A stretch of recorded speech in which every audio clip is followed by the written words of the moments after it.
रहे हैं क्लास 4 का English language lesson number 11। The name of lesson number 11 is conjunction. It means समुच्चय बोध अव्यय। चलिए डेफिनेशन देखते हैं। कंजक्शन की डेफिनेशन क्या होती है? A conjunction is a word which joins two sentences and something two words together. समुच्चय बोधक अव्यय वह शब्द है जो दो वाक्यों तथा कभी कभी दो शब्दों के साथ जुड़ता है। किसके साथ जुड़ता है? दो वाक्यों के साथ और कभी कभी दो शब्दों के साथ जुड़ता है। और the conjunction is a word which is used to join two words, clauses or sentences. वह शब्द जो दो शब्द अपवाक्यों एवं वाक्यों को आपस में जोड़ता है कंजक्शन समुच्चय बोधक अव्यय कहलाता है। Some commonly used conjunction are and, of, but, if, or, because, till, thought, otherwise, unless, therefore, so, etc. चलिए एग्जाम्पल देखते हैं। Ram and Shyam are playing. ये एंड क्या है हमारा? कंजक्शन। राम और श्याम खेल रहे हैं। मोहन वर्कड हार्ड सो ही पास्ड। मोहन ने कठिन परिश्रम किया इसलिए वह क्या हो गया?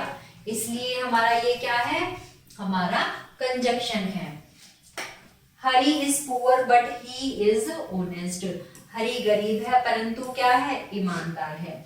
मनीष और Kamal will come here today. Manish या कमल आज यहाँ आएंगे।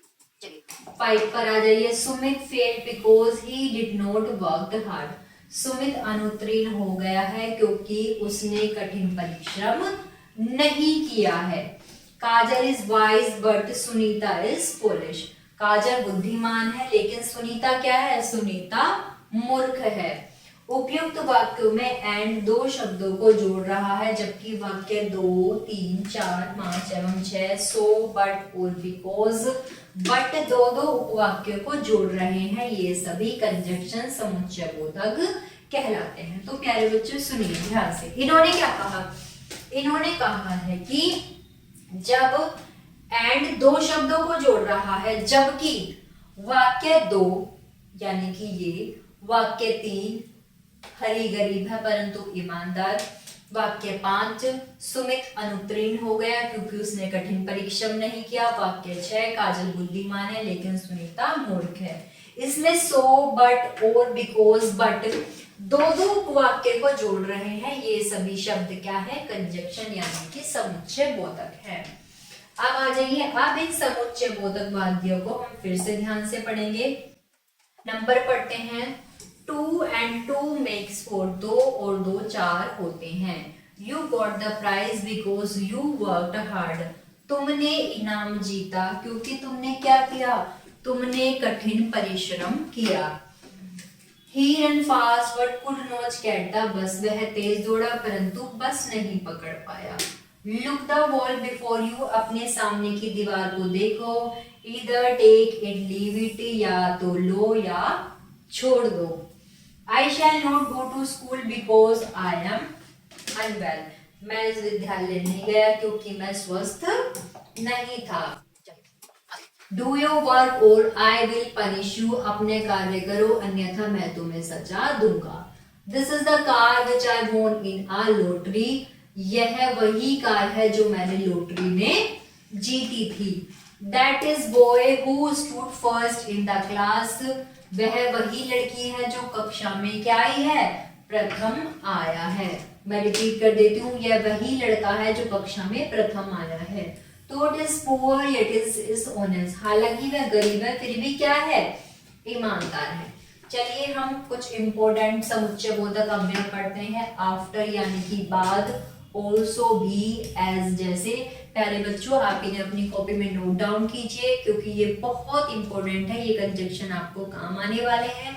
आप इंग्लिश और हिंदी दोनों को लिखें और फिर उन्हें लर्न करें। बिकॉज क्योंकि, बट किंतु, एदर या तो, इफ यदि, फॉर के लिए, नोट ना तो, बट ऑल्सो किंतु भी, अदरवाइज अन्यथा नहीं तो, सो अतः, स्टिल तो भी, देन अपेक्षा, टिल तक, अनलेस यदि नहीं, जब तक कि, वॉट क्या, जो, वेयर जहां, हु जो कि, वाई जिसका या कारण।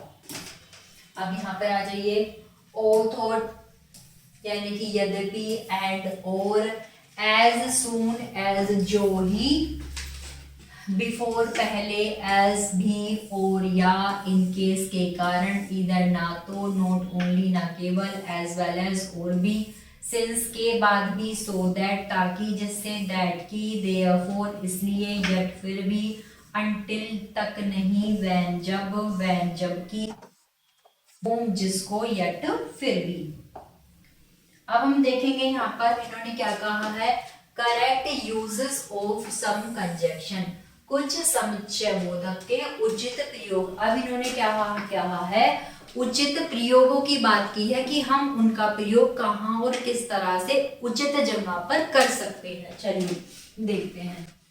अनलेस और अनटिल दोनों का अर्थ निगेटिव होता है, इसलिए उसके उपरांत नोट का प्रयोग नहीं होता, जैसे you will lose unless you run fast. तो जब जहां पर हम अनलेस या अनटिल का इस्तेमाल करेंगे वहां पर हम नोट का इस्तेमाल नहीं करेंगे। बिकॉज के उपरांत देयरफॉर का प्रयोग नहीं होता, जैसे because he is stronger than he can lift it. Although से शुरू होने वाले वाक्यों के बीच फिर भी किसी अंग्रेजी के लिए यट का प्रयोग करते हैं, जैसे although I worked hard yet I did not succeed. If, अनसेड, till, until, as soon as, when से शुरू होने वाले सेंटेंस में या तो तब की अंग्रेजी नहीं लिखते हैं। क्या इसके स्थान पर कोमे का प्रयोग करते हैं, जैसे इफ इट रेन्स, देखो हमने यहाँ किसका इस्तेमाल किया है, कोमे का इस्तेमाल किया है। I will go to the market. जब दो सब्जेक्ट कर्ता एज वेल से जुड़े होते हैं तो वर्ब से पहले सब्जेक्ट के अनुसार होती है, जैसे he as well as you is clever. इसने क्या कहा, जब दो सब्जेक्ट एज वेल एज से जुड़े होते हैं तो वर्ब पहले सब्जेक्ट के अनुसार होती है। You as well as are honest। जब दो सब्जेक्ट इधर और नेदर और से जुड़े होते हैं तो वर्ब दूसरे सब्जेक्ट के अनुसार होते हैं, जैसे neither they nor I am rich, neither I or they are robber।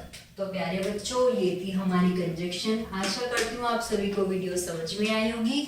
कोई भी समस्या है तो आप कमेंट बॉक्स में जरूर लिखें और वीडियो को लाइक करें। Thank you.